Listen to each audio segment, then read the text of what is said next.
Вработувањето со партиски книшки во државните институции и ниските плати во приватниот сектор се главните причини за иселувањето на граѓаните од источниот регион.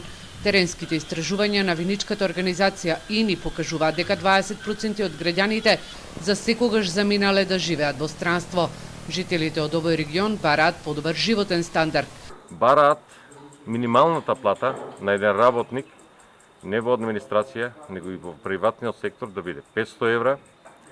Бараат луѓето да има помала партизација на институциите, бараат мултиинституционална соработка на сите институции на локално ниво. Берово, Пехчево, Делчево и Македонска Каменица се градовите од крајниот исток, каде што веќе се чувствуваат последиците од миграцијата.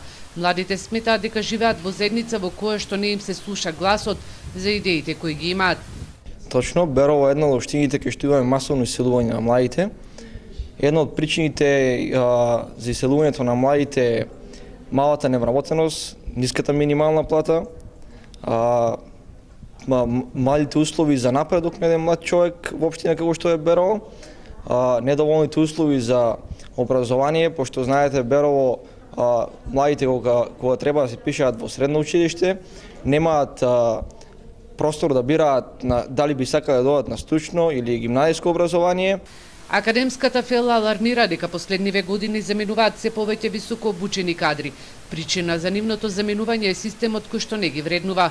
Па сигурно се зборува дека 250.000 или 1,5 милион, да кажем, во овој регион од Западен Балкан се иселува така во некаква форма, било да е тоа миграција или други облици.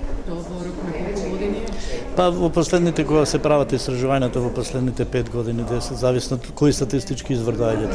За сега само мал број од иселените би се вратиле во земјава, но бараат од државните институции и банките по голема координираност и соработка, за да полесно започнат со некој мал бизнис.